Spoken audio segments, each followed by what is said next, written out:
भारत में अमेरिका को कभी ब्राह्मण नजर आते हैं, ब्रिक्स में कभी दुश्मन नजर आते हैं और अब अमेरिका को दिन में वैम्पायर नजर आ रहे हैं। अमेरिका को वैम्पायरों से डर लग रहा है, खासकर ट्रंप और उनकी टीम को। ट्रंप के करीबी हैं जिनका नाम आप जानते ही होंगे, पिछले कुछ समय से काफी सुर्खियों में रहे हैं। उनका नाम है पीटर नवारो। उन्होंने क्या कहा है, क्या बयान दिया है, इस पर जाएंगे। लेकिन ट्रंप की राजनीति किस कदर गिर गई वो पहले समझिए। ट्रंप के सलाहकार पीटर नवारो ने भारत पर फिर गंभीर आरोप लगाए और कहा है कि भारत रूस से तेल खरीद रहा है और यह ब्लड मनी है, यानी खून से सने पैसे लेने का आरोप, और वो भी भारत पर।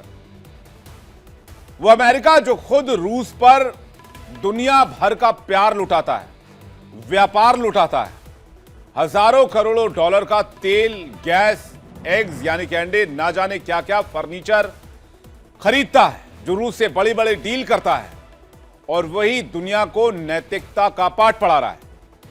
यह हिपोक्रेसी की हद है, यह डबल स्टैंडर्ड से भी डबल है। खुद रूस के साथ अरबों खरबों का बिजनेस करने वाले अब यह कह रहे हैं कि भारत का सौदा यूक्रेनियों की मौत का कारण है। लेकिन यह कहानी यही खत्म नहीं होती, क्योंकि ठीक उसी वक्त चीन के राष्ट्रपति शी जिनपिंग सामने आते हैं और कहते हैं ब्रिक्स देशों को मजबूत होना होगा, यानी कि भारत, रूस, चीन, ब्राजील और साउथ अफ्रीका की एकजुटता की बात करते हैं, जो अमेरिका के लिए किसी बड़ी चुनौती से कम नहीं है, या यूं कहें कि किसी डरावने सपने के जैसा है। और वैसा सपना जो खुली आंख से दिख रहा हो और जो दिन में दिख रहा हो। तो क्या नवारो का हमला महज भारत पर नहीं, पूरे ब्रिक्स पर है? विदेश मंत्री एस जयशंकर ने अमेरिका को साफ साफ शब्दों में जवाब दे दिया है। नाम नहीं लिया, लेकिन कहा भारत अपनी जनता के हित के फैसले लेगा, ना कि किसी और देश की मर्जी से। यह सिर्फ बयान नहीं था, यह अमेरिका को आईना था। जयशंकर का यह संदेश दो बातें साफ करता है कि अव्वल तो भारत किसी दबाव में झुकने वाला नहीं है। अगर अमेरिका सवाल उठाएगा तो जवाब भी दिया जाएगा। सोचिए, अमेरिका खुद भी सऊदी अरब जैसे देशों से तेल लेता है, पाकिस्तान से डील करता है, वो पाकिस्तान जो आतंकवाद और मानवाधिकार रिकॉर्ड को लेकर सवालों में रहा है। तो फिर भारत पर ब्लड मनी के एलिगेशन क्यों? ये दोगलापन नहीं तो क्या है? दोस्तों, आज की बहस सिर्फ तेल पर नहीं है। यह डिबेट भारत की संप्रभुता, यह डिबेट ब्रिक्स वर्सेस अमेरिका, यह डिबेट भारत की बढ़ती ताकत से परेशान वाशिंगटन पर आधारित है। क्योंकि सच तो यह है कि भारत रूस से तेल खरीदकर अपनी जनता को राहत दे रहा है। सस्ती ऊर्जा देकर भारत अपनी अर्थव्यवस्था मजबूत कर रहा है। साथ ही ब्रिक्स की मजबूती से एक नई ध्रुवीय ताकत खड़ी हो रही है। और वैसे भी मेरा पर्सनली यह मानना है कि मल्टीपोलर वर्ल्ड होना चाहिए। थोड़ी दिन पहले पुतिन ने भी यह बात कही थी। विकेंद्रीकरण होना चाहिए पावर्स का, न कि केंद्रीकरण होना चाहिए, जो कि पिछले 80 सालों से या उससे भी ज्यादा वक्त से अमेरिका ने किया है, खासकर सेकेंड वर्ल्ड वॉर के बाद से। शक्ति का केंद्रीकरण, मुद्रा का केंद्रीकरण, अर्थव्यवस्था का केंद्रीकरण, फैसलों का केंद्रीकरण, मनमानी नीतियों का केंद्रीकरण। इस मुद्दे पर अपने मेहमानों से बातचीत करेंगे, लेकिन उससे पहले आप ट्रंप के लाडले पीटर नवारो का यह बयान सुनिए और समझिए वो क्या कह रहे हैं। Invasion of Ukraine in February of 22, India India bought virtually no Russian oil. Let me say it again. Prior to the invasion of Ukraine in February 2022, India bought virtually no Russian oil. I mean, it was like 1% of their needs. So the argument somehow now, as the percentage has gone up to like 30 and 35%, that somehow they need Russian oil. They get cheap Russian crude. Follow me here. They get crude at a discount, and then they make refined products, which they sell at premium prices into Europe, Africa, and Asia. When you think about the tariffs we're putting in place, 25% because they cheat us on trade, 25% because of the Russian oil. Then they use the money that they get from us when they sell us stuff to buy Russian oil, which then is processed by refiners, and they make a bunch of money there. But then the Russians use the money to build more arms and kill Ukrainians. एक बहुत दिलचस्प बात मैं आपको बताता हूं। Ukraine बड़ी मात्रा में रिफाइंड ऑयल यानी कि डीजल और पेट्रोल भारत से लेता है, जो कि वो रशिया के खिलाफ इस्तेमाल करता है।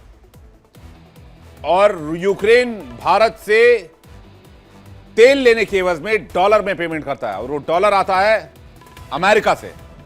तो आप सोचिए कि क्या यूक्रेन को फंड करके इस युद्ध को जिंदा नहीं रख रहा अमेरिका। खैर, अब आपको बताते हैं रूस से अमेरिका क्या क्या लेता है। अमेरिका क्रूड ऑयल लेता है रशिया से, क्या आपको इस बात पर यकीन होगा। इसके अलावा पेट्रोलियम उत्पाद, खनिज और धातु, रासायनिक उत्पाद, कृषि उत्पाद, संवर्धित यूरेनियम तक खरीदता है अमेरिका। कितना व्यापार है अब तक जो डेटा है यूएसटीआर के मुताबिक जनवरी 2025 में अमेरिका ने रूस से 19.6 करोड़ डॉलर का सामान खरीदा। मार्च 2025 में अमेरिका ने रूस से 523 करोड़ डॉलर का सामान खरीदा। 2024 में अमेरिका और रूस के बीच 30,000 करोड़ का व्यापार हुआ या इससे ज्यादा। अमेरिका ने रूस से करीब 25,000 करोड़ रुपए का सामान आयात किया। चलिए अब आपको बता दें रूस से भारत क्या क्या लेता है। भारत लेता है क्रूड ऑयल प्रोडक्ट्स, इसके अलावा वनस्पति तेल, फर्टिलाइजर, इसके अलावा जेम्स एंड स्टोन्स, खाद्य उत्पाद, लोहा और स्टील, पेपर और पेपर बोर्ड, एल्यूमिनियम, ये भारत इंपोर्ट करता है। रूस से क्या और कितनी मात्रा में खरीद रहा है भारत, क्योंकि रूसी माल की खरीद के बारे में लगातार सवाल उठाए जा रहे हैं। 2021 में भारत ने रूस से 8.25 अरब डॉलर का निर्यात किया, वहीं 2024 में यह आंकड़ा 65.7 अरब डॉलर पहुंच गया। 2021 में रूस से 2.31 अरब डॉलर का कच्चा तेल खरीद रहा था भारत, जबकि 2024 में यह खरीद 52.2 अरब डॉलर तक पहुंच गई। इस दौरान रूस से भारत ने 3.5 अरब डॉलर का कोयला खरीदा। 2021 में यह आयात 1.12 अरब डॉलर का था। खाद्य के मामले में यह वृद्धि 1.67 अरब डॉलर तक पहुंची है। जाहिर से बात है दुनिया भर में लोग जो हैं अपने अपने हिसाब से व्यापार करते हैं, अपने देश के हिसाब से व्यापार करते हैं। दुनिया भर के पॉलिटिशियंस या फिर दुनिया भर के तमाम राष्ट्र प्रमुख, इसमें अमेरिका भी शामिल है। लेकिन वक्त आ चुका है कि अब शक्ति का विकेंद्रीकरण होना चाहिए, क्योंकि अब अमेरिका को भारत में ब्राह्मण और ब्रिक्स में वैम्पायर नजर आने लगे हैं, जिनके हाथ और मुंह खून से सने हुए हैं। तो फिर इस तरह से अगर अमेरिका का इतिहास खंगाला जाएगा तो अमेरिका वो वैम्पायर नजर आएगा जो सिर से पांव तक सिर्फ और सिर्फ खून में डूबा हुआ है और तख्ता पलट की साजिशों में सना हुआ है। बातचीत करने के लिए मेहमानों का एक बड़ा पैनल इस वक्त हमारे साथ जुड़ रहा है। जेके त्रिपाठी, पूर्व राजनयिक, हमारे साथ जुड़ रहे हैं। स्वर्ण सिंह प्रोफेसर हैं इंटरनेशनल रिलेशन में जेएनयू में। जेनिया बहल पत्रकार हमारे साथ जुड़ रही है यूएसए से। मेजर जनरल संजय सोई हमारे साथ जुड़ रहे हैं, डिफेंस एक्सपर्ट। और मिताली निकोरे हमारे साथ अर्थशास्त्री जुड़ रही हैं। और साथ ही साथ दर्शक हमारे सामने बहुत बड़ी संख्या में इस वक्त कनेक्टेड हैं। आप मेहमानों का मैं स्वागत करता हूं और दर्शकों आपका भी बहुत बहुत स्वागत करता हूं। सबसे पहले मैं रुख करूंगा हमारे पहले मेहमान जेके त्रिपाठी जी का। जेके त्रिपाठी जी, अमेरिका जब यह कहता है कि ब्रिक्स में मुझे वैम्पायर नजर आता है, खासकर पीट नवारो और डोनाल्ड ट्रंप के जो बड़े क्लोज अलाई माने जाते हैं, इस लिहाज से अगर देखा जाएगा तो अमेरिका का इतिहास अगर खंगालें तो अमेरिका सिर से पांव तक खून में सना नजर आएगा। देखिए, सबसे पहले सबको नमस्कार करते हुए मैं ये निवेदन करना चाहूंगा कि अमेरिका को 1945 में 7 और 9 अगस्त 1945 को वैम्पायर नहीं नजर आया जब जापान के ऊपर हिरोशिमा और नागासाकी पे परमाणु बम गिराया गया। अमेरिका को क्या वियतनाम में वैम्पायर नहीं नजर आया? वियतनाम में कौन था वैम्पायर जिसने वियतनाम में कितना लंबा युद्ध चलाया और फिर हाथ खींच लिया? अफगानिस्तान में नहीं नजर आया। ये बड़े ताजुब की बात है। सीरिया में नहीं नजर आया। इजराइल को मदद करते वक्त नहीं नजर आया। या इनको वहां नहीं नजर आया जब जब लैटिन अमेरिकी देशों में सत्ता पलट, हिंसक सत्ता पलट लैटिन अमेरिकी देशों में और अफ्रीकी देशों में करते रहे। ये सारे उदाहरण ऐसे हैं जहां अमेरिका के हाथ खून से सने हुए हैं। और विडंबना यह है कि इतने खून खराबे के बावजूद अमेरिका को वहां से कुछ फायदा नहीं हुआ। वही कहते हैं ना, अमेरिका ने जहां हाथ डाला वहां उनका हाथ जला। और अब ये हमें शिक्षा दे रहे हैं, दुनिया को ये बता रहे हैं कि भारत के साथ काम करना है, ब्रिक्स के साथ काम करना, ये वैम्पायर कंट्री है। तो ये जितना दिमाग खराब है ट्रंप का, मेरे ख्याल से अगर ट्रंप का आधा हिस्सा, दाहिना हिस्सा उनके दिमाग का खराब है, उतना ही पीटर नवारो के बाएं हिस्से का हाल है। तो मैं नहीं समझता कि इन दोनों के इन बड़बोलेपन से, इन बातों से कोई मतलब ऐसा निकालना जाना चाहिए।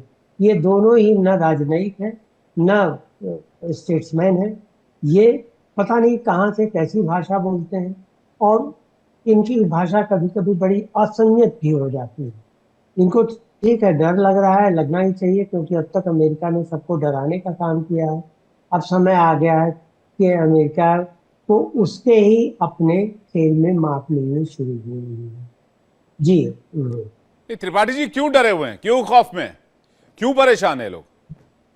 देखिए, परेशान ये है कि इनको ये डर लग रहा है कि अब जैसे एससीओ जैसा संगठन या या ब्रिक्स जैसा संगठन इनको ये चुनौती दे रहे हैं। देखिए, ब्रिक्स जो है, ब्रिक्स की टोटल इकोनॉमी, सारे जो नए कंट्रीज मिला के उनकी टोटल इकोनॉमी 32 ट्रिलियन डॉलर होती है।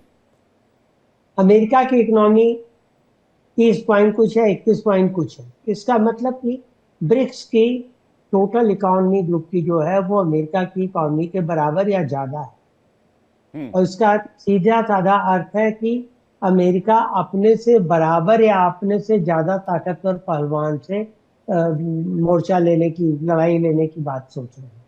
अगर ऐसा होता है तो ट्रंप को भी मालूम है कि उनके यहाँ करेंसी की क्या हालत होगी, इन्फ्लेशन की क्या हालत होगी, बेरोजगारी की क्या हालत होगी। इसलिए उनको ये लग रहा है। इसीलिए देखिए, अभी सुप्रीम कोर्ट में जाके, अमेरिकन सुप्रीम कोर्ट में ट्रंप के गवर्नमेंट ने क्या दलील दी कि अगर ये टैरिफ नहीं हटाए जाते तो अमेरिका की साख को बट्टा लगेगा, अमेरिका का अंतरराष्ट्रीय प्रभाव जो है वो कम हो जाएगा। तो उनको डर तो इसी बात का है कि जो होने वाला, जिसको कहते हैं अमेरिका के पतन की शुरुआत हो चुकी है। अभी नहीं होगा, इतनी जल्दी नहीं होगा, क्योंकि सबसे बड़ी इकोनॉमी है, लेकिन उसमें समय लगेगा। लेकिन ये वो अब समय आ रहा है जब अमेरिका को भी ये जानना है कि अब संसार न एक ध्रुवीय रह गया, न दो ध्रुवीय, बहुध्रुवीय हो गया है, जिसमें छोटे छोटे ऑर्गेनाइजेशन और मझोले किस्में देश अपना एक सिर। जी जिस साफ आपने कहा कि मैं बिल्कुल आपकी बात से सहमत हूं कि ना बाइपोलर रह गया है, ना सिंगल पोलर रह गया, मल्टीपोलर वर्ल्ड है। लेकिन अमेरिका इस चीज को कबूल नहीं कर पा रहा। दिक्कत है इस बात की। मैं स्वर्ण सिंह से इसका जवाब चाहूंगा। जीनिया बेल भी हमारे साथ यूएस से कनेक्ट हो गई हैं। स्वर्ण सिंह जी, क्या एक्सेप्टेंस में इश्यू है अमेरिका के? और अगर डिप्लोमेसी की बात है तो किस तरह की डिप्लोमेसी है कि जहां पर हर दिन आप रिश्ते खराब करने वाली बात कर रहे हैं? देखिए, मुझे लगता है कि अमेरिका के राष्ट्रपति का और उनकी जो टीम है उसका एक तरह से राजसी तरीके से विदेश नीति चलाने का तरीका है कि वो राजा हैं और बाकी विश्व जो है उनकी प्रजा की तरह उनको बिहेव करना चाहिए।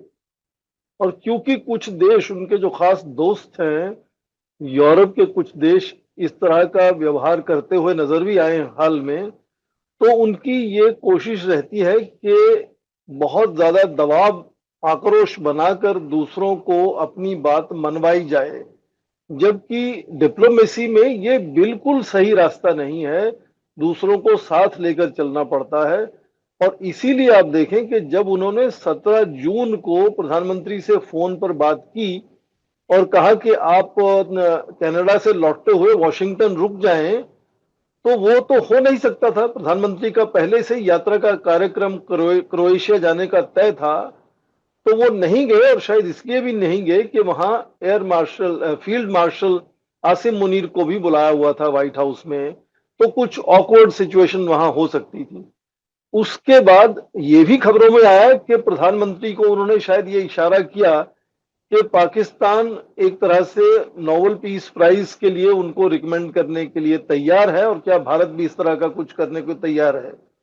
तो ये जो लगातार, मुझे लगता है व्यक्तिगत तौर पर उनको लगता है कि उनको नोबेल पीस प्राइज केवल इसलिए नहीं मिल रहा है क्योंकि भारत नहीं मान रहा है उनकी बात को, कि उन्होंने मध्यस्थता की भारत और पाकिस्तान के सैन्य टकराव में, जो जैसा वो कहते हैं परमाणु युद्ध होने जा रहा था। तो ये अटपटी बातें जो 40 बार से ज्यादा वो कह चुके हैं, ये इससे साफ जाहिर है कि उनका जो व्यक्तिगत तौर पर ऑब्सेशन है कि मुझे नोबेल प्राइज मिलना चाहिए, और लगता है भारत उसकी वजह है, वही एक कारण है। अदरवाइज उसमें कोई खास वजह नहीं है। जैसे आपने पूरे विस्तार से बताया कि अमेरिका खुद रूस के साथ व्यापार कर रहा है, पूरे यूरोप के देश उसके रूस के साथ व्यापार कर रहे हैं, हालांकि व्यापार कम किया उन लोगों ने। भारत का तेल का आयात बढ़ा है, पर वो तेल का आयात रिफाइनमेंट के बाद यूरोप को जा रहा है, यूक्रेन को जा रहा है, सभी उन देशों को जा रहा है। तो ये अपनी लॉजिकल बात नहीं है जिस तरह से वहां से भाषा का इस्तेमाल होता है। पीटर नवारो की भाषा बिल्कुल पेडेस्टेरियन, सर, जिसको अंग्रेजी में कहते हैं। यूरोपीय यूनियन को तो सबसे ज्यादा एलएनजी सप्लाई करता है रशिया, और जी, रशिया बिल्कुल। अगर एलएनजी ना दे यूरोपियन यूनियन को तो आधा यूरोप तो ऐसे ही जम जाएगा ठंड बिल्कुल। से। तो वो तो इसके सरवाइव पीछे ही नहीं कर पाएंगे। तो जब जो जहां नेसेसिटी है वहां पर ताकत की बात कहां से आ गई? तो अमेरिका की ताकत ये दादागिरी है, ये जिस तरह की भाषा का इस्तेमाल बार बार कर रहा है। पहले वो ब्राह्मण को टारगेट करते हैं, कहते हैं वो ब्राह्मण जो है मुनाफा कमा रहे, फिर कहते हैं वो वैम्पायर हैं। ये किस तरह की डिप्लोमेसी है? मैं सीधे संजय सोई सर के पास जा रहा हूं। सोई सर, आखिर इससे रिलेशंस ठीक नहीं होने वाले, और इस तरह की भाषा अगर बार बार बोली जाएगी तो इसका इंपैक्ट बहुत टाइम तक रहेगा। ये बात समझनी होगी डोनाल्ड ट्रंप एंड कंपनी को, क्योंकि जिस तरह की पॉलिसी वो फॉलो कर रहे हैं, इससे कम से कम ना दुनिया का भला होने वाला है, ना यूएस का भला होने वाला है। नहीं, बिल्कुल विवेक जी, ऐसा है कि इस समय में जो ट्रम्प एडमिनिस्ट्रेशन की जो डिप्लोमेसी है, शायद यहाँ पे वो जो बात है बिल्कुल मिसिंग है। जैसे बाकी स्पीकर ने बताया, एम्बेसडर जे के त्रिपाठी जी ने बताया और स्वर्ण सिंह जी ने बताया कि वो एक सड़क छाप बातें करते हैं। मेयर टाइप है, एक अमेरिका जैसा बड़े देश का, एक सबसे ताकतवर देश का, सबसे बड़ी इकोनॉमी का राष्ट्रपति और उनका जो मंत्री है, जो सेक्रेटरीज हैं, वो अगर इस तरह की बातें करते हैं, बड़ा शोभनीय लगता है। ये एक जिसकी वजह से जो आज अमेरिका में ही उनके खिलाफ बातचीत शुरू हो गई है, आज अमेरिका के अंदर ही उनका विरोध किया जा रहा है। और ये देखें कि किस तरह से इसी एडमिनिस्ट्रेशन का, ट्रंप का और उनके एडमिनिस्ट्रेशन का डाउनफॉल भी शुरू हो रहा है। चाहे वो एपिस्टोन फाइन हो, चाहे वो वहां पर इनके खिलाफ इस तरह की बातें हो कि आए दिन किस देश के साथ उन्होंने अपने संबंध खराब नहीं किए। कनाडा जैसा देश जो उनके साथ हमेशा दोस्ती रही है, यूरोपियन यूनियन के साथ भी उनको जैसे अभी बताते हैं, क्लास की तरह बिठा के रखते हैं कि आप डरा के रखते हैं। तो इस तरह की बातें लंबे समय तक नहीं चलती। एक आदमी को गिव एंड टेक होता है। और इस समय में मैं ये कहूंगा कि जो भारत ने एक बड़ी मैच्योरिटी के साथ काम कर रहे हैं, हम इस तरह के जो पोकिंग होते हैं, जो इस तरह के स्टेटमेंट हो रहे हैं, हम उसके ऊपर गलत बयानबाजी नहीं कर रहे हैं। ये एक बहुत बड़ी बात है, एक संयम के साथ रह रहे हैं, क्योंकि ये परमानेंट नहीं है। ये ट्रंप और उसका एडमिनिस्ट्रेशन कितने दिन रहेगा, मुझे तो लगता है 4 साल नहीं निकालेंगे, जिस प्रकार से वहां माहौल बन रहा है। और अगर निकाले भी तो उसके बाद एक अमेरिका के साथ संबंध अलग है, वहां के जो बाकी लोगों के साथ संबंध अलग है। ट्रंप और उनका जो टीम है, देखिए टीम किस प्रकार, कभी आप न्यूज सुनिए उनके, वहां पे वो कहते हैं आपकी वजह से आज पूरा देश तरक्की कर रहा है, आपकी जो पॉलिसी की वजह से हम ये कर पा रहे हैं। यानी कि बिल्कुल चमचागिरी वाले बयानबाजी वहां पर आते हैं, जो मैं खुद हैरान हो जाता हूँ कि एक अमेरिका इतना ओपन कंट्री है, एक साफ साफ बात करने वाले करते हैं। अब ये पिछले कंपनी के सीईओ को बुला के किस तरह से बात करते हैं, तुम कितना दे रहे हो, तुम यहाँ कितना इन्वेस्ट कर रहे हो। एप्पल, बड़ी बड़ी माइक्रोसॉफ्ट, गूगल, सब पे उनको बिठा के लाइन लगा के स्टूडेंट के जैसे बिठाया हुआ है। सर ये तो तो हमने यानी कि आप स्टूडेंट कह रहे हैं सर, सॉरी सर, ये तो हम फिल्मों में देखते थे। जो इलाके का माफिया होता था वो छोटे छोटे गुंडे को फलाने मोहल्ले से, फलानी गली से, फलाने भाई से बुलाया, उसके बाद मीटिंग करी, भाई तुमने कितने पैसे दिए, तुमने गले में कितना डाला, तुमने तुम्हारा कितना इनकम हुआ, तुमको कितनी कमाई हुई ड्रग्स और हथियारों से, पैसा डालो इधर, आज से तुम्हारा इलाका नहीं, आज से मेरा इलाका है। ये तो उस तरह की मीटिंग है। और वहाँ तो हाथापाई की नौबत आ गई थी। जो आर्थिक सलाहकार है बेसेंट, और एक और शख्स, उनका नाम नहीं याद आ रहा है, उसी डिनर नाइट की बात हो रही है जहां पर ये मारपीट की नौबत आई थी। जी बिल्कुल। ये तो बिल्कुल। माफिया स्टाइल में काम, उनके ये तो माफिया स्टाइल में, सिंडिकेट स्टाइल में गवर्नमेंट चला रहे हैं। बिल्कुल उनके पुराने एनएसए का बयानबाजी देखिए, किस प्रकार से बयान आ रहे हैं, किस प्रकार से बाकी लोगों के बयान आ रहे हैं। न्यूयॉर्क टाइम्स, सीएनएन न्यूज, बाकी जो और न्यूज में कितनी बुराई हो रही, क्योंकि एक भारत जैसे देश का साथ छोड़ रहे हैं। लेकिन यहाँ पे मैं हमारे एडमिनिस्ट्रेशन का, वाकई में हमारे एमईए का, हमारे डिप्लोमेट्स का तारीफ करूंगा कि बहुत ही संयम के साथ, मेच्योरिटी के साथ, बिल्कुल, बहुत बिना संयमित नाम लिए रिएक्शन हुए, है अभी जी, बहुत संयमित रिएक्शन है। और मैं एक जेनियस, एक भारत जल्दी के से हितों जी, आप वाली पूरा बात कर की है लीजिए। हमसे।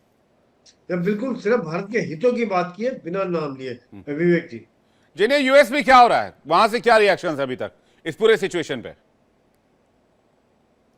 देखिए, जैसा कि पहले निकी हेली ने कहा और कई डेमोक्रेटिक लीडर्स ने भी कहा कि इंडिया से दुश्मनी करना अच्छी बात नहीं है यूएस के लिए, स्पेशली अगर यूएस को चाइना का ग्रोइंग इन्फ्लुएंस और चाइना का मैन्युफैक्चरिंग पावर को काउंटर करना है। क्योंकि इंडिया और यूएस के जो रिश्ते रहे हैं वो बहरहाल काफ़ी फ्रूटफुल रहे हैं over the years. Even though India had a strong relationship with Russia, India और यूएस के जो रिश्ते रहे हैं डेमोक्रेटिक गवर्नमेंट्स के अंदर, रिपब्लिकन गवर्नमेंट्स के अंदर काफ़ी फ्रूटफुल रहे हैं, when it comes to trade, when it comes to technology, when it comes to exchange of skilled labour, इन सभी मामलों में। लेकिन अब जो यूएस कर रहा है टैरिफ लगा के, जो यूएस कर रहा है दबाव डाल के इंडिया पे रशियन ऑयल खरीदने के लिए, इससे यूएस कंज्यूमर्स का सबसे ज़्यादा नुकसान होने वाला है। क्योंकि अब अगर we only buy oil from countries that are not sanctioned right by the US government, तो उससे होगा ये कि अमेरिकन कंज्यूमर्स के लिए वो दाम बढ़ने वाले हैं। इंडिया के लिए अब ये एडवांटेजेस हो गया क्योंकि रशिया ने अपने दाम घटा दिए हैं ऑयल के, और चाइना अब कम दाम में ऑयल खरीद रहा है रशिया से भी और उन कंट्रीज से भी जहाँ पे यूएस वेस्टर्न कंट्रीज का सैंक्शन है, जैसे कि ईरान से ऑयल खरीदना या वेनेजुएला से ऑयल खरीदना। तो अब ये चाइना के लिए काफ़ी एडवांटेजेस हो गया है, वो काफ़ी सस्ते में ऑयल खरीद रहे हैं to fuel the manufacturing capabilities, उनकी एनर्जी नीड्स जो बढ़ती जा रही हैं। This is a big opportunity for them. India के लिए भी अब तेल सस्ता हो रहा है और ब्लैक मार्केट में अब तेल की ज़्यादा ट्रेडिंग बढ़ेगी, जिससे as I said American consumer के लिए तेल ज़्यादा महंगा होने वाला है। तो जो भी ट्रम्प कर रहे हैं वो इससे सफ़र कर रहा है अमेरिकन कंज्यूमर ही। हाँ, वर्ल्ड ऑर्डर बिगड़ रहा है, वो सब प्रॉब्लम्स होंगी। इंडिया में भी टैरिफ की वजह से some industry, specially the cotton industry, jewellery and all will suffer. लेकिन यूएस में भी कंज्यूमर सफ़र करेंगे, तेल के दाम बढ़ेंगे, और तो और क्या कहते हैं, कमोडिटीज़ के दाम बढ़ेंगे, including products of agricultural produce से लेके आप कपड़े, टेक्सटाइल एंड ऑल दैट, जो भी कुछ इंडिया से इंपोर्ट होके आता है, उन सब के दाम बढ़ने वाले हैं।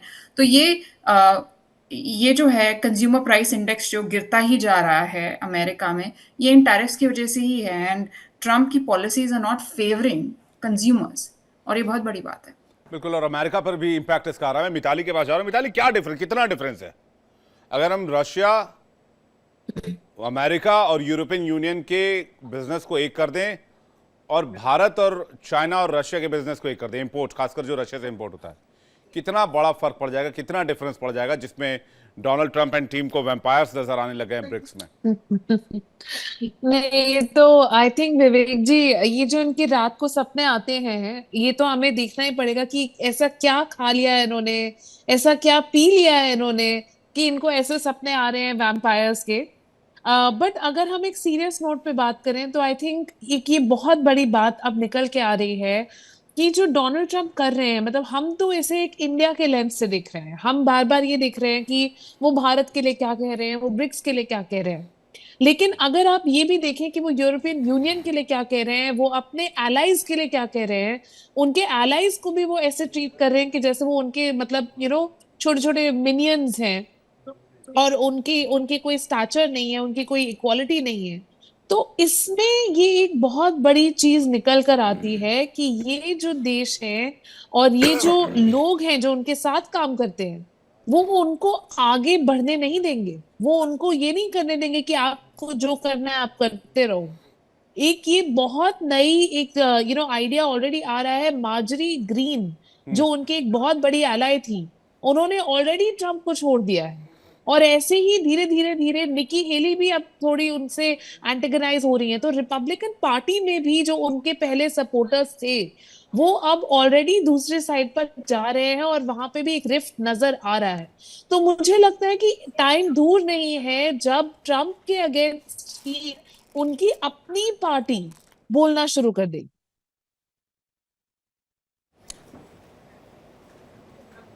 नहीं, ट्रम्प एंड कंपनी या ट्रम्प की मंडली के बारे में कहें, हिंदी फिल्म का एक बहुत मशहूर गाना है त्रिपाठी सर, वो गाना मुझे लगता है सुने भी होंगे, जानते भी होंगे, जो तुमको हो पसंद वही बात करेंगे, तुम दिन को कहो रात तो रात कहेंगे। तो यही वो गाना मुझे लगता है ट्रम्प की टीम आजकल उनके लिए गुनगुनाती है, क्योंकि वो जानते हैं कि एक ऐसा बादशाह बैठा हुआ है कि अगर ये गाना नहीं गाया तो फिर गाना गाने लायक भी नहीं बचेंगे। तो मुझे लगता है पीट नवारो साहब को एक तरह का मार्जिन दिया जाना चाहिए, एक कम से कम इतना उनको मिलना चाहिए कि भाई हो सकता है कि वो किसी प्रेशर में काम कर रहे हैं या प्रेशर से जूझ रहे हों। लेकिन आप तो डिप्लोमेट रहे हैं कई देशों में, ये किस तरह की डिप्लोमेसी है सर त्रिपाठी सर, अगर आपसे समझना चाहें? अगर कोई भी कंट्री या उसके स्पोक पर्सन रोज आकर एक ही बात हिट करें और एक ही बात कहें कि फलाना कंट्री गिल्टी है, गिल्टी है, गिल्टी है, what kind of diplomacy is this? मतलब ये किस दिशा में जाना चाह रहे हैं? ये सिर्फ प्रेशर टैक्टिक्स है। एक झूठ को 100 बार रिपीट करना ताकि वो जनता को, आम जनता को सही लगने लगे, इसको डिप्लोमेसी की भाषा में वो ग्लोबलिज्म कहा जाता है। गोबल्स थे हिटलर के सूचना और प्रसारण मंत्री, वो उनका ये वो था कि एक ही झूठ को आप बार बार कहते रहो, पब्लिक के दिमाग में भर जाएगा। लेकिन वो चीज 80 साल पहले की बात थी। आज इंटरनेट के जमाने में अगर आप कोई चीज कहते हैं तो एक ही बार कहेंगे तो तुरंत अगला आदमी जो सुनेगा या जो पढ़ेगा वो इंटरनेट पे चेक कर लेता है, फैक्ट चेकिंग कर लेता है।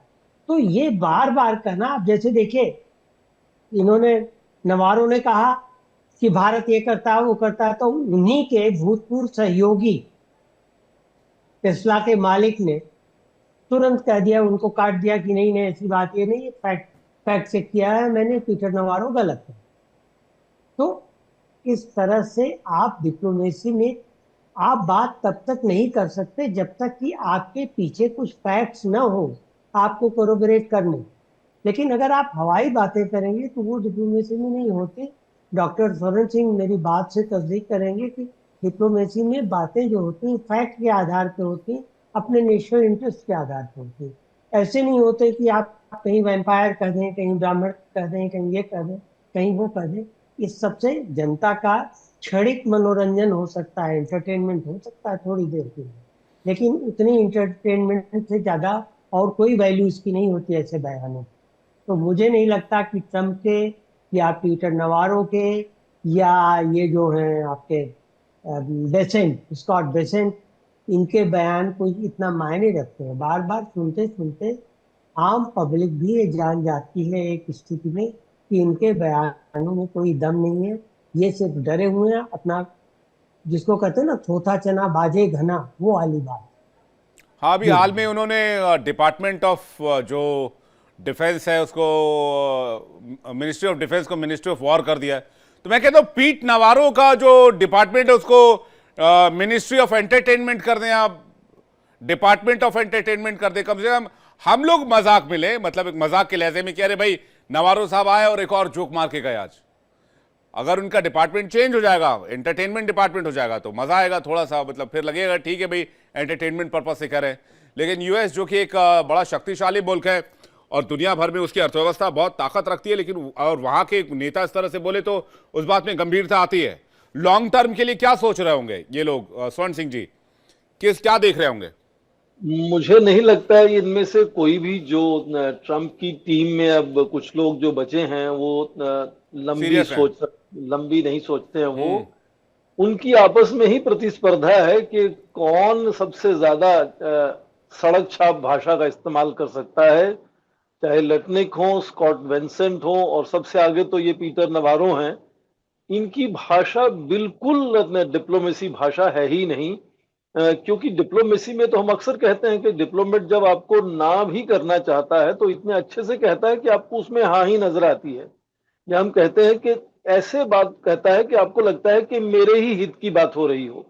तो ये तो दोस्त को भी दुश्मन बनाने का पक्का तरीका इनका जो है, जो भाषा इनकी है। और भारत की भाषा ये नहीं, आप ध्यान दें कि भारत ने इस तरह की भाषा का जवाब या तो दिया ही नहीं है या बहुत ही संयम से बहुत देर बाद दिया है। 2 बार भारत ने यह साफ किया कि किस तरह से ये जो वहां से लांछन लगाए जा रहे हैं वो अनरीजनेबल हैं और अनजस्टिफाइड हैं।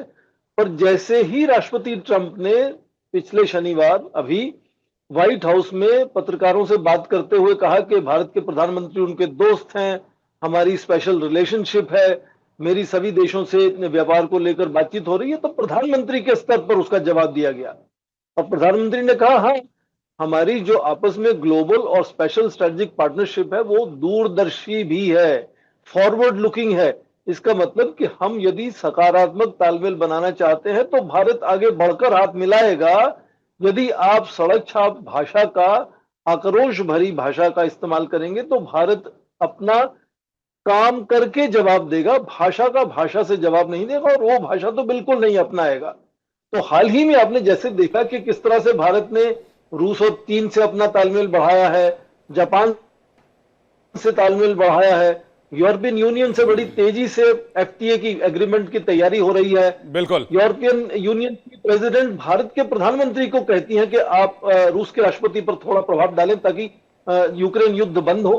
तो भारत के प्रधानमंत्री की जो साख है, जो बदलती हुई उनकी तालमेल है दूसरे देशों के साथ, वो अपने आप में सीधा जवाब है राष्ट्रपति ट्रंप के लिए। और शायद इसीलिए वहां राष्ट्रपति की भाषा थोड़ी बदलती हुई नजर आती है, पर उनके जो आसपास उनके टीम के मेंबर हैं वो नोट ही नहीं कर रहे हैं कि राष्ट्रपति की अपनी भाषा बदल चुकी है।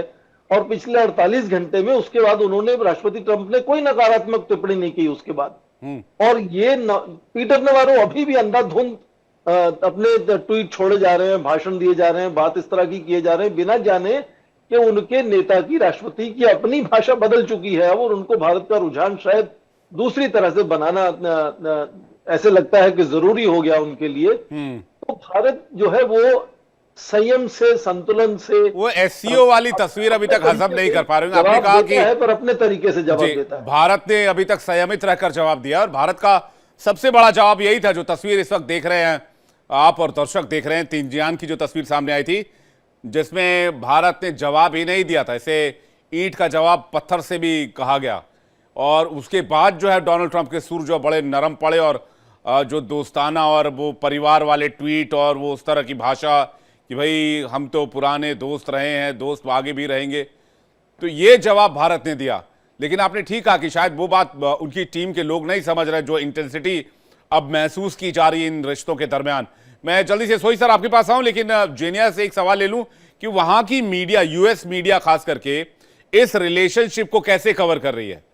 भारत और अमेरिका के बीच जो कुछ चल रहा है इसको कैसे कवर कर रही है, इसको कैसे देख रही है? देखिए, मैं वॉल स्ट्रीट जर्नल इस इंटरव्यू के दौरान ही पढ़ रही, इस डिस्कशन के दौरान ही पढ़ रही थी। मैं न्यूयॉर्क टाइम्स पढ़ रही थी, मैं ऑल्सो फॉक्स न्यूज़ भी पढ़ रही थी। और यहाँ पे भाषा की बहुत बात हुई है। एक चीज़ जो मीडिया में बार बार लोग कहते हैं वो है ट्रंप की भाषा। He is crass, he is very blunt, he is very abrasive. वो तो हम सभी जानते हैं कि जिस तरह की उनकी भाषा है। तो आप वही भाषा उनके जो क्लोज एलाइज हैं, उनके जो हेल्थ सेक्रेटरी को देख लीजिए, या फिर उनके close allies Laura Bloom Laura Bloomer या कोई भी, इनकी देख लीजिए, इनकी भाषा वो एक ही समान है, बहुत ही अब्रेसिव है, जैसे लूज कैनन कहते हैं, बिना सोचे समझे कुछ भी बोल देना। और इस बात पे मीडिया काफी चर्चा करती है, एक तरफ जहां फॉक्स न्यूज काफी वाहवाही करती है इसकी, दूसरी तरफ जो थोड़े से लेफ्ट लीनिंग न्यूज चैनल्स हैं वो इसको कहते हैं कि ये किस तरह की डिप्लोमेसी है या ये किस तरह की भाषा है जो ट्रंप और उसके क्लोजेस्ट एलाइज यूज कर रहे हैं। But at the end of the day, it's a matter of the voter base, it's a matter of US consumers और उन पे क्या इम्पैक्ट हो रहा है, प्लस वर्ल्ड ऑर्डर, हमारे जो रिलेशनशिप्स हैं दूसरी कंट्रीज के साथ, उन पे क्या इम्पैक्ट हो रहा है। और एक चीज तो जरूर है, Trump is trying to alienate the allies of the United States, close allies जो काफी सालों से यूनाइटेड स्टेट्स के एलाइज रहे हैं, जो हमारे समधी रहे हैं, उनको एलियनेट करने की कोशिश कर रहे हैं। वो काफ़ी इनसिक्योर हैं अपनी पोजीशन में, तभी वो इस तरह की ट्वीट्स फायर करते हैं और इस तरह की भाषा बोलते हैं जब भी वर्ल्ड लीडर्स, जैसे कि मोदी अभी रिसेंटली शी जिनपिंग से मिले, हमारे जो इंडिया के जो प्रधानमंत्री वो शी जिनपिंग से मिले, वो क्या कहते हैं व्लादिमीर पुतिन से मिले, और उस पर ट्रंप ने कहा कि आप यूएस को साइडलाइन करने की कोशिश कर रहे हैं लेकिन ऐसा होगा नहीं। वो क्लियरली दर्शाता है उनकी इनसिक्योरिटी, Exactly. और क्लियरली दर्शाता है कि कैसे वो अपने एलाइज को एलिनेट कर रहे हैं और कैसे वो जिनको ट्रस्ट करने की कोशिश करते हैं वो बैकफायर हो जाता है। जैसे कि व्लादिमीर पुतिन को उन्हें ट्रस्ट करने की कोशिश करी यूक्रेन का वॉर एंड करने के लिए, लेकिन अब तक उस पर कुछ नहीं हुआ है। तो आप देख ही सकते हैं कि वर्ल्ड ऑर्डर का क्या हो रहा है। और जैसा कि किसी ने कहा भी कि यूएस, ऐसा लगता है कि ट्रंप को लगता है वो राजा है और ये उनकी प्रजा है, लेकिन ऐसा कुछ हो नहीं रहा है। जिस तरह से वो चाहते हैं प्रोग्रेस, इट्स नॉट, अभी ऐसी कुछ दिख नहीं रही है, ना ही हो पा रहा है। जो उन्होंने अपने वोटर्स को प्रॉमिस किया था, मैं 24 घंटे में यूक्रेन का वॉर खत्म करवा दूंगा, ऐसा कुछ नहीं हुआ है। जो उन्होंने उनके दूसरे वोटर्स को प्रॉमिस किया था, जो गाजा में हो रहा है, इजराइल, वो उन सब के मामले में वो भी नहीं हो पाया। तो जो आप देख रहे हैं कि sentiment, consumer sentiment is declining, voter sentiment is declining, और जो ट्रम्प के क्लोज एलाइज हैं उनसे दूर जा रहे हैं, with Elon Musk being a classic example, Marjorie Taylor Greene, even with Epstein files, a lot of his closest allies in the media criticized him for not releasing the Epstein files. तो ये है current situation. Ground reality तो Donald Trump के लिए बहुत हाश है, लेकिन India के साथ अगर टाइज को देखें, यूएस के रिलेशनशिप को देखें, संजय सोई सर, हमने तो हर जतन किया। हमने परमाणु डील साइन की, हमने चिनूक लिया, हमने अपाचे लिया, हमने C-170 ग्लोब मास्टर लिया, हमने जो है वो होवित्ज़र, इसके अलावा बहुत सारे ऐसे चीज़ें हैं जो हमने डिफेंस के क्षेत्र में भी उनसे टाई अप किया। लेकिन अचानक से आके रातों रात सारी नीतियां बदल देना और टैरिफ 50% कर देना, उसके बाद खुद भारत को खड़े होकर वैम्पायर कहना है, ब्रिक्स देशों को वैम्पायर कहना, ये इससे बड़ा डबल स्टैंडर्ड और क्या हो सकता है। और डोनाल्ड ट्रंप ऐसा नहीं एक्सपोज नहीं हो रहे हैं, वो दुनिया भर में एक्सपोज हो रहे हैं।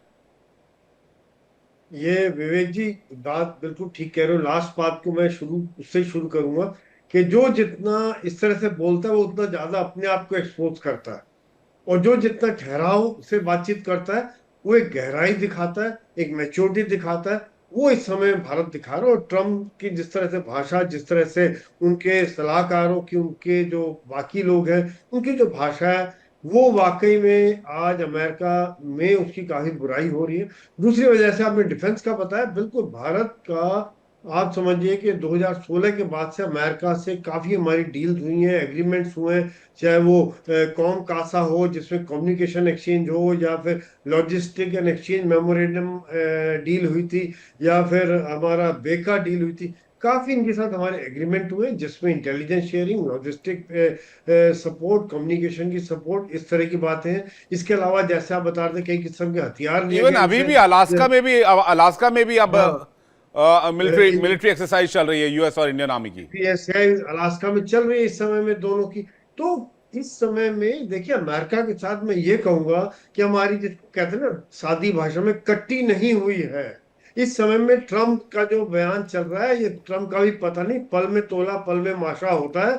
अभी 2-3 दिन बाद जैसे भारत का स्टैंड देखा, उन्होंने सोचा था कि भारत को डरा देंगे, जैसे बाकी यूरोपियन यूनियन के, जैसे जापान, कोरिया, ये थोड़ा सा मान के उनकी बात, भारत भी मान जाएगा और तेल लेना बंद कर देगा। मैं तुम्हारा टैरिफ बढ़ा दूंगा, तुम तेल लेना बंद करो, लेना बंद कर देंगे। अमेरिका तेल लेके यूरोप को बेचना शुरू कर देगा। वो हुआ नहीं। तो फिर अब देखिए धीरे धीरे अब उनकी भाषा बदली हो रही है। अब धीरे धीरे कहेंगे अच्छा डिड आई से दिस, डिड आई से दिस। तो वो आप देखिएगा धीरे धीरे क्यों जो स्टैंड लेता है उसके साथ फिर उस तरह का व्यवहार होता है। क्योंकि चाइना ने भी स्टैंड लिया था, वो उनके साथ भी कह रहे थे 200% 300% तक टैरिफ लगा देंगे, सब वापस आ गया। तो आप देखते रहिए ये बातचीत ठीक हो जाएगी, मैं इस चीज में काफी होपफुल हूँ। क्योंकि अमेरिका के साथ हमारी कई चीजों में बहुत गहरे संबंध है, व्यापार भी है, लार्जेस्ट ट्रेडिंग पार्टनर है, डिफेंस की एग्रीमेंट्स है, तेजस का इंजन की अभी फिर हम डील कर रहे हैं उनके साथ, और बाकी भी कई जगह हमारी डील्स हैं। आज भी हमारे नासा के साथ डील्स हैं, इसरो और नासा के आपस में बातचीत चलती रही, कई जगह ऐसे हमारी डील्स हैं। तो मैं यही कारण है कि जो हम मेच्योरिटी से डील कर रहे हैं, एक संबंध को उस लेवल तक नीचे ना ले जाएं, वो कह रहे हैं। लेकिन हमने अपना एक मेंटेन रखा हुआ है कि दरवाजे हमारे हमेशा खुले, लेकिन अगर आपने दरवाजा बंद किया तो हमारे पास 10 दरवाजे और हैं खोलने के लिए, चाहे वो जापान हो या फिर मिडिल ईस्ट हो, अफ्रीका हो, ग्लोबल साउथ हो, चाइना हो, रशिया हो, वो भी हमने एक मैसेजिंग कर दी है। विवेक जी। जी त्रिपाठी सर, अमेरिका भारत को ये धौंस देता है कि वो पाकिस्तान के साथ जा रहा है, पाकिस्तान के साथ रिलेशन बेटर कर रहा है और पाकिस्तान के साथ रहकर एशिया में पावर बैलेंस स्थापित करेगा और चाइना को काउंटर करेगा। मैं इसको जरा डिकोड करने की 2-3 दिन से कोशिश कर रहा हूं, हो ही नहीं पा रहा।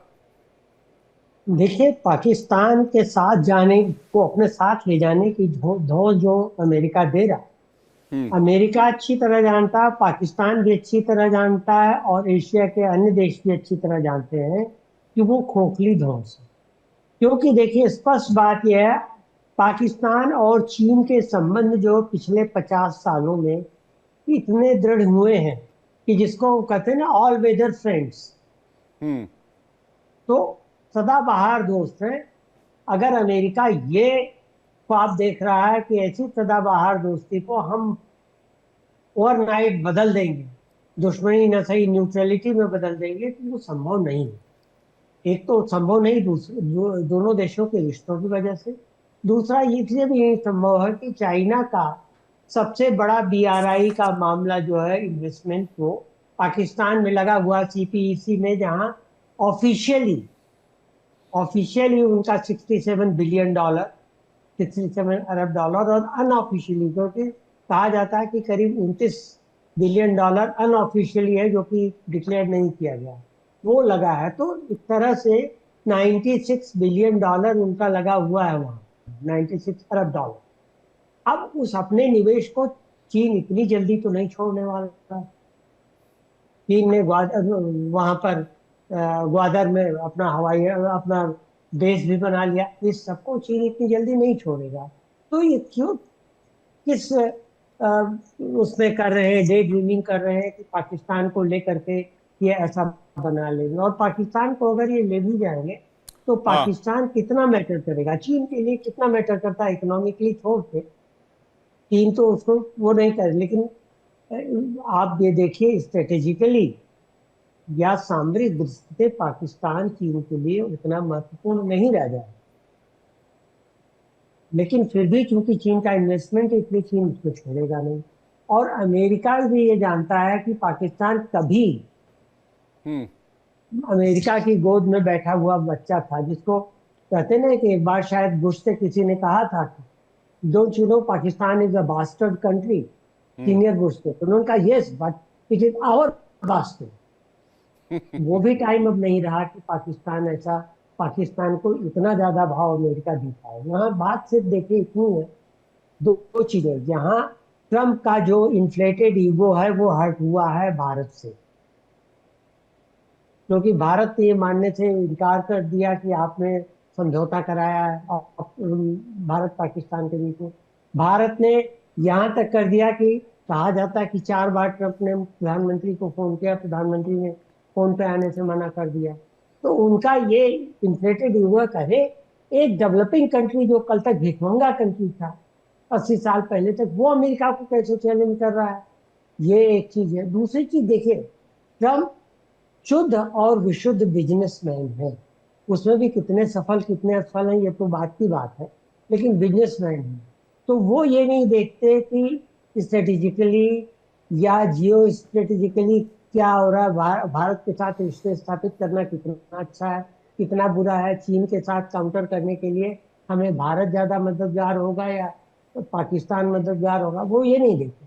वो तो ये देख रहे हैं कि हाँ बिजनेस है, इतना एक्सपोर्ट है, इतना इंपोर्ट, इतना हमने दिया, इतना हमने दिया, और फिर पता लगता है कि हमने उनको ज्यादा दिया, हमने उनसे कम लिया, तो ये लगता है कि हमारा तो घाटा हो रहा है। उस घाटे को लेके वो भी और पीटर नवारे भी जुटे हुए हैं, और उसी के चक्कर में कि ब्राह्मणिज्म है, ये है, वो है, और ये मनी लॉन्ड्रिंग है, लॉन्ड्रोमेट है, ये सब कहे जा रहे हैं। तो उनका ध्यान सिर्फ यूनिफोकल है। वो वैसे उसी तरह है जैसे एक हाथी को चार अंधों ने देखा तो अलग अलग डिस्क्राइब किया, तो वैसे ही उनका ध्यान पूरी तरह से एक देश के दूसरे देश के साथ विदेश नीति पर, जिसमें जिसमें कूटनीति भी होती है, जिसमें राजनयिक संबंध भी होते हैं, जिसमें आर्थिक संबंध होते हैं, आजकल जिसमें साइंटिफिक रिलेशन होते हैं, जिसमें एक्सपेरिमेंटल रिलेशन होते हैं, वो सारे को छोड़कर उनका ध्यान सिर्फ ट्रेड और ट्रेड पर है, और ट्रेड का पॉइंट ही उन्होंने पकड़ लिया। तो इसलिए वो सिर्फ उसी को ध्यान में रखे जी, अपनी हर बात करनी। मतलब कुल मिलाकर बेड़ा गर्क कर दिया, मटिया मेट कर दिया है, और अब जाकर यहां से कोई यूटर्न नहीं है डोनाल्ड ट्रंप के लिए। जितने डैमेजेस उन्होंने दे दिए, जितना डेंट उन्होंने कर दिया है। स्वर्ण सिंह जी, एक क्लोजिंग रिएक्शन चाहूंगा आपसे। देखिए, जहां तक पाकिस्तान की बात है, वहां के नेता अक्सर अपनी लेजिटिमेसी विदेशों में जाकर ढूंढते हैं बजाय कि अपने देश में ढूंढने के। तो हाल ही में फील्ड मार्शल आसिम मुनीर, कितने बड़े व्यक्तित्व उनका है, वो अमेरिका से जुड़कर अपने देशवासियों को दिखा रहे हैं। शहबाज शरीफ चीन में जाकर दोस्ती बढ़ा रहे हैं ताकि उनके देशवासी विश्वास करें कि हाँ, ये वाकई अच्छे बड़े नेता हैं। दूसरी बात, पाकिस्तान इतना कमजोर है कि वो कुछ भी हद तक जा सकता है। जैसे आपने देखा कि वो ये बात मान रहे हैं कि राष्ट्रपति ट्रंप की मध्यस्थता से सैन्य टकराव रुका और राष्ट्रपति ट्रंप को नोबेल प्राइज मिलना चाहिए, पर यह भी उनको मालूम है कि राष्ट्रपति ट्रंप को जिस दिन भारत का विकल्प मिलता हुआ नजर आएगा तो बिना पलक झपके वो पाकिस्तान को छोड़ देंगे।